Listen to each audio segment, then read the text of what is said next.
Philly should be expected to be better than them, and they're not at this point in time.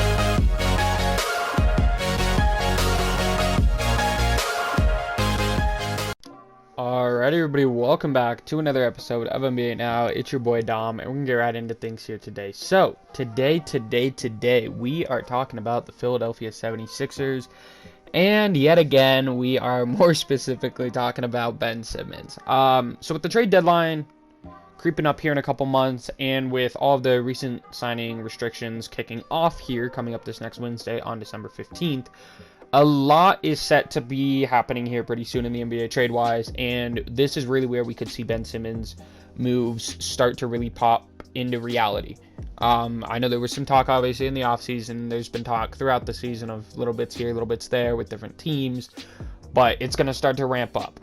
There were some articles that came out, and it's like, multiple team trades are starting to become potential for this, and it's not... that's not unrealistic. When you look at the 76ers GM and Daryl Morey, what he did in Houston before he went to the Sixers, he would pull off these crazy trades. I mean, I think there was like a stat or something like that a few years ago where it was like every single year before the deadline, bro was out here moving multiple pieces every year, always making a mid-season trade.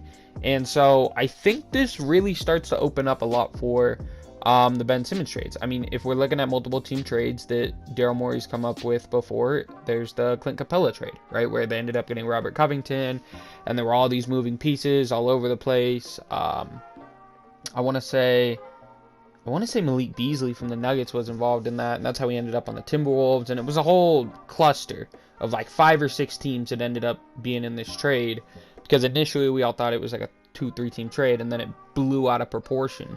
And like a quarter of the league or something was involved in one trade mid-season. And so, he'll draw up these wild trades to make sure he's getting the value that he thinks he deserves in it. And that's definitely something we've seen so far with this Ben Simmons thing, is he is very, very stingy with the value of his assets, which is a good and a bad thing, as it's been shown. But at this point, the 76ers are not currently the best team right now. They are 7th in the Eastern Conference at 14-12, behind teams like the Cavs and the Wizards, which are teams coming into the season. Nobody expected them to do what they're doing, so shout out to both of those teams. But even with what they're doing, Philly should be expected to be better than them, and they're not at this point in time. I mean, they're right in that range with them, but at this point in time, they are not. They're barely in the playoffs at this point, although Toronto, New York, and Indiana are not going to probably exceed them in the standings to push them out of a play-in game or anything like that. They aren't like playing their best brand of basketball, and a lot of that has to do with not having Ben Simmons on the court. Obviously he's a defensive player of the year level caliber player. He's an all-star caliber player. Not having him does impact the team. Now we've seen guys step up like Tyrese Maxey, who's having a super good year this year so far, and he's out here averaging 16 points per game, which I think a lot of people didn't expect him to fully fill the shoes that he has, and he's done a really good job. We've seen Seth Curry have a phenomenal year so far as well. He's also averaging 16 points per game, and from 3, I mean, he's been a marksman this year, just knocking down pretty much anything anytime it touches his hands outside the three-point line. Now his percentage has dropped a little bit down to 40% from 3, but he is averaging a career high just on overall field goal percentage at over 50%, and right now, if his free throws got up about 3%, he'd be 50, 40, 90. So he's having a hell of a year, and he's tapered off a little bit. I know at the start of the season, I think he was averaging like 47% from 3 or something crazy like that. So it's tapered off a little bit here as of recently. But, I mean, this team even has other role players, like an Andre Drummond, who's been really well off the bench. We know what Andre Drummond is. and that's a big time rebounder, and he's done that for them off the bench. Especially when, Joel is out, Andre's been able to step in and be that starter for them. Obviously not quite the Joel Embid level, but, he's doing his thing. And then Joel, when he's out there, looks like an MVP caliber player, as we know him to be. 25 point per game guy, 10 rebounds, 4 assists, just a monster. But Ben Simmons, right? He could, even if you just took Ben Simmons and played him, right? Now, Ben Simmons doesn't want to play, and I think the Sixers at this point are kind of really locked into that. Okay, we're gonna have to trade him, he's not gonna play for us, and everything like that. But even if he was just playing for them, they would be at least a top 5 seed. Now there is like Miami, they'd be right there with Miami for that 4 seed. Milwaukee, Chicago, and Brooklyn have really kind of separated themselves as the top 3 at this point so far. But, you would potentially be fighting for home court advantage in the playoffs, to at least in the first round. And your team would be a lot better defensively, right? Because having 2 small guards out there and Maxey and Curry has hurt them a little bit defensively. But they need to get the value out of him. And now that Damian Lillard is considered untradeable by the new Trailblazers regime in the general manager situation thing going on there, it makes it a little easier to kind of go out and look at what are you really going to get at this point for Ben Simmons, right? So there obviously is still the Trailblazers with like a CJ thing or something like that, and they have been in talks reportedly. So that, brings up some stuff that could potentially happen if you are looking at like a CJ trade or something like that. It could work for the 76ers, though I think it hurts not bringing in some playmaking, because I think best scenario for the Sixers is they bring in a guard not a guard. CJ's a guard. They bring in a point guard and then some sort of defensive wing next to him, which is going to be tough to do, especially going to the Blazers, because they don't have defensive anything. Now you could bring back like a Robert Covington or something like that, but I don't see the Blazers parting with that. So really, I mean, you could try and fight in the trade for Robert Covington or Larry Nance to try and help some of those defensive deficiencies defensive prowess that you're losing in Ben Simmons by trading him away. Now he's not playing at this point, so that doesn't change anything. But I think when you're doing that, you want to get back a little bit more playmaking. And then the question is, how many picks are the Blazers willing to throw into that on top of CJ to get Simmons? Which, I mean, could be anywhere from 1 to 4 picks. Really depends on just the value of these guys at this point to these organizations.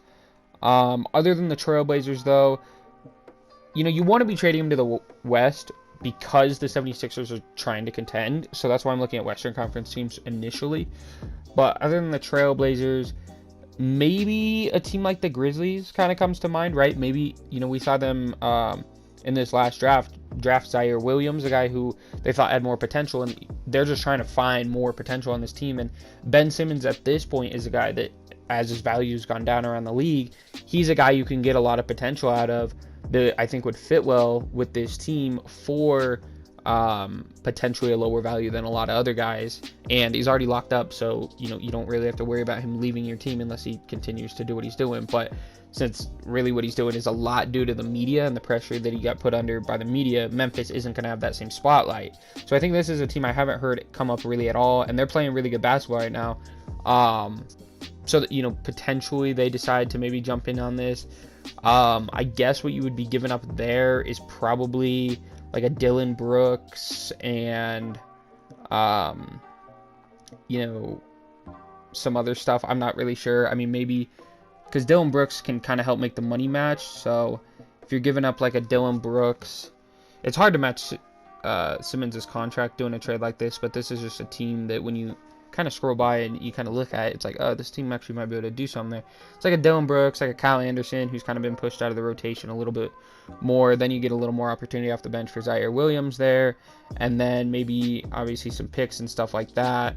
At least money wise, that is close. At that point, you only have to give up $5 million more from the Grizzlies' perspective, which you can accomplish with a number of guys, whether it be a Tyus Jones, a Jarrett Culver, almost a Zaire Williams. You could do a Brandon Clark and somebody else. So there's options for this team to kind of go that route. And if the Grizzlies wanted to continue that bring in more talent thing, that is something that they could try and do. I think they would be willing to give up some picks and stuff like that. Having, a younger roster that if you just bring in more guys, they're just going to be kind of below, like a Jaw and a Jaren and at that point, Ben Simmons and a Desmond Bane and stuff like that. So, plus their roster, I think, would fit Simmons really well with, Jaw's not the most fantastic point guard shooter, but he can shoot like league average. I think the only problem there is Steven Adams, which then you kind of have to figure out that whole situation. But Jaren Jackson would fit with him super well. Desmond Bane would fit with him super well. And so there's definitely pieces on this roster that would work super well with Ben Simmons. And he wouldn't be forced into being that point guard. He could kind of play the wing and really focus in more on his defense and stuff like that. Rather than trying to have to score the ball as much, which I think would work well for him. So I figured that would be my team that I kind of throw out there that hasn't really been in rumors, but I think would be interesting, especially with them, being higher in the playoffs. Maybe they want to get more talent and really try and make a push this year. Other than that, in the West, there is the Kings, the Spurs, and the Rockets, which are really the only other options at that point.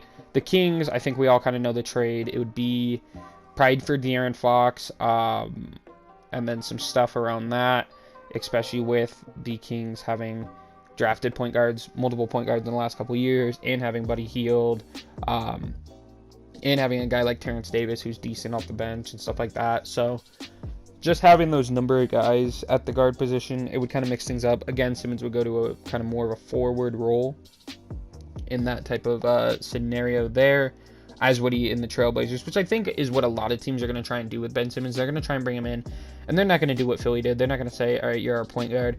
They're going to put him at the small forward, at the power forward position, and have him just be an all-over-the-place defender, and use his playmaking in full, especially in transition and stuff like that, but not have him be the sole perimeter creator, as kind of Philly ended up getting locked into after they lost Jimmy Butler. So another team that you think of is the Spurs, and that's been a lot of talks, but if I'm the Spurs there, I'm not willing to give up some of the stuff that's been talked about, because when you're looking at Spurs trades for Ben Simmons, everybody is throwing out DeJounte Murray, but DeJounte Murray is having a career year. DeJounte Murray's been under Pop since they had Tony Parker and stuff like that. Like, you don't want to get rid of DeJounte Murray's your bridge between the past and the present and the future. So as the Spurs organization, I would not get rid of DeJounte Murray, especially with the jumpy side, especially how good he is on defense, playmaking. His three-pointer has some to be desired, but at this point, he's at least, Ben Simmons has a lot more potential than him, but he's getting close to that level of player that Ben Simmons is. Now, Ben Simmons, I think, is still a better player and everything like that, but if DeJounte Murray was in the East, he would be fighting for an all-star spot right now, with how good he's playing. And then you also have a guy in Keldon Johnson who just went to Team USA this last offseason. He's only 22 years old. He's shown some really good potential. Pop clearly likes him as he brought him to Team USA. And why would you want to get rid of him when he seems to be Pop's guy headed into the future? So I wouldn't trade either of those guys, even though I think Ben Simmons would work super, super well under Greg Popovich. I think as the Spurs, you're just not going to be willing to give the value that the Sixers want. Like, okay, maybe you give him a Derek White and a Thad Young and a Doug McDermott, and shoot, you could throw in a Devin Vassell or a Josh Primo or something like that, plus a couple picks. But not only are the Spurs not a big trade team, they're not a big midseason trade team, and I don't think they have the assets that they'd be willing to give up for Ben Simmons. And that's just my opinion on it. So although I think he'd be a good fit there, especially alongside like a Keldon Johnson and a DeJounte Murray, trading either of them for him, I think just doesn't fit the Spurs. And also, like in the grand scheme of things, if you look at it, Keldon Johnson versus Ben Simmons, yes, you want Ben Simmons. But the Spurs aren't always a grand scheme type of thing when you're looking at that. Plus, they're finally have kind of accepted the tanking thing, so maybe they get a good pick this year. So if the Spurs were to be a trade possibility for Simmons, that would have to be in the offseason, in my opinion. It wouldn't be this year. And yes, you would lose Thad Young as an asset to potentially trade there, but maybe you sign a guy and then you end up trading him there or something like that. I don't know. But I just don't see the Spurs really jumping into this conversation. They never really jump into trades anyways. And especially if you're Daryl Morey and you're trying to work these 5-team deals, this 4-team deal to make sure you're getting all this value. What are the Spurs sending elsewhere to get you that value from another team that you're going to be happy with? You know what I mean? Like, if the Spurs are getting Ben Simmons, what are they sending to, you know, a team like the Timberwolves or something like that, so that the Philadelphia 76ers can get Malik Beasley or whatever it is? I don't know what the trade would be, but I just don't know what the Spurs are sending away to all these other teams that is going to equate the value of Ben Simmons without trading away DeJounte or Keldon Johnson, who I just don't see them wanting to trade away. And then finally, that brings us to the Rockets, a team I already made a video on, to, you know, kind of around the start of the season and stuff like that, where it really seemed like stuff was very heating up for Simmons to go there, and it doesn't seem like that's probably going to happen. Now, yes, you could settle for a John Wall. Maybe you could settle for an Eric Gordon, whatever it is. This team kind of seems to be finding itself now. I don't know if they really want to add all that drama to the locker room. And I just don't see Philly settling for a Rockets trade at this point. Same kind of thing with the Timberwolves. I don't see them going there, as they're fighting for a playoff spot now, and they want to kind of keep what they have together. Though I think Simmons would have helped out there. It'd be, I don't know, questionable if that would still happen. So, you know, a lot of these teams that prior to the year we were thinking were big-time players in the Simmons discussion have really started to work their way out of it. And then when you're looking at available top players on the market that it could clearly looks like the 76ers want, you kind of have to go to the East to look at that. And I'm sure Bradley Beal, I don't think he's really on the market, but, you know, if you're offering Simmons and enough, you could get Beal. But you're not getting a ton extra back in that, right? Maybe you're getting like a filler player or something like that. So how much that trade really works out for Philly is they're going to have to give up more assets. I don't know, and it seems like you're going to have to overpay for Beal by a good amount if you were to get him out of Washington, though I don't think he's off the table. Then, you know, there's a team like the Hawks, where they have a lot of, you know, younger pieces and stuff like that. Obviously, we saw Simmons struggle against them last year in the playoffs, but I'm sure they would love to have him on their team. He would mesh well with everybody other than Capella, though, you know, Capella just seems to be a crucial piece to them, so I don't see him going there. But they do have, you know, enough young assets that if the Sixers had decided that they were going to go away from Simmons and Embiid, it would work. But since they're not doing that, that team kind of falls off. There's the Knicks, who don't really have a high enough level player. Even if they're trading Julius Randle for Ben Simmons, who's their best player, it's probably just not going to happen, because not only does that fit not work next to Embiid, but you're going to be needing to add more, and then that's going to deplete the Knicks so much at that point. Then there's the Raptors, where you could trade Siakam, but again, that's not really what you want next to Embiid, especially if you already have Tobias Harris. Which, again, if you're making a multiple team trade and stuff like that happen, maybe you bring in Siakam, you send Tobias somewhere else, and that's where you get your guard help, which is definitely a possibility. It just seems like you're doing such a massive roster overhaul in the middle of the season. I don't know if that still keeps you as a contender, which, I mean, it might, but that's kind of a to-be-determined type of thing. There's the Pacers with Sabonis and Turner and LeVert, so maybe you go after LeVert, but you already kind of declined what the Pacers were offering prior to this season, how much the Pacers are really going to jump out when they've kind of decided that they're going to go into at least a soft rebuild at minimum. How much they're going to jump out and give you extra when all they offered you at the start of the season was Brogdon in a first. I don't know if they're jumping off the table to try and send more picks away for Ben Simmons. And then there's the Pistons with Jeremy Grant, who is interesting because he would provide that perimeter defense, right, that Ben Simmons provides. Now, not even quite to the extent that Simmons does, but Jeremy Grant can fit that role. Jeremy Grant's developed as a scorer, so you can run him at 3 or whatever.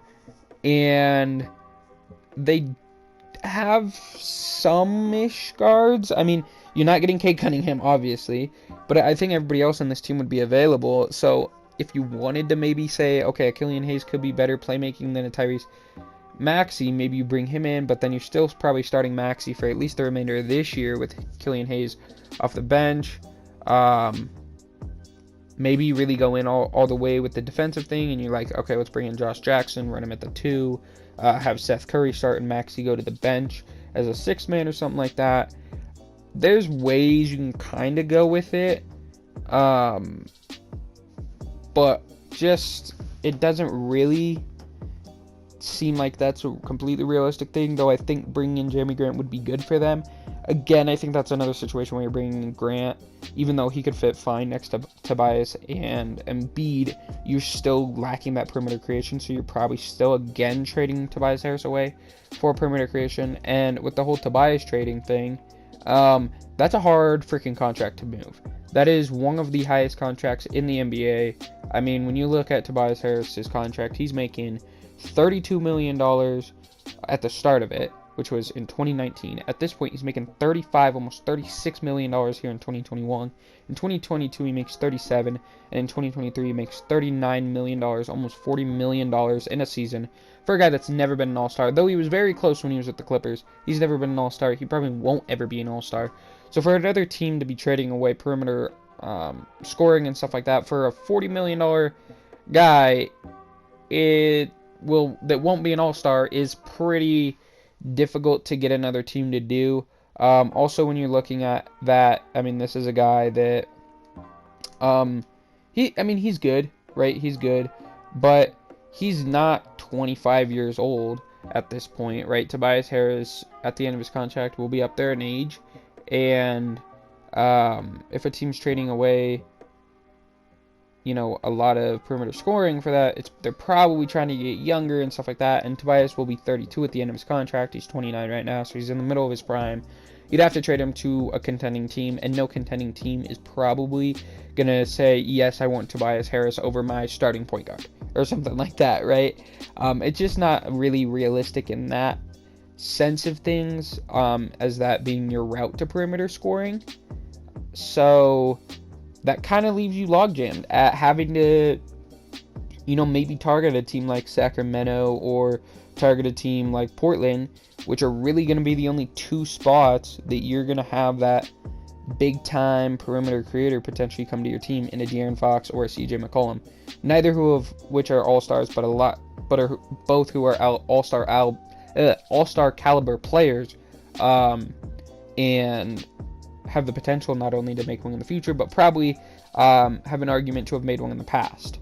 So that, you know, the options seem to have opened up a lot as we're getting closer, but again, it kind of shrinks back down to those couple teams, and it'll just be if the value matches up. So yeah, I'm super interested to see the trade that Daryl Morey does end up drawing up, whether it be this season or in the coming off season, because if you wait, that's a lost year of Embid, and if you don't, maybe that's some lost value for you. So let me know what you guys think. Let me know where you guys think Simmons is going to go.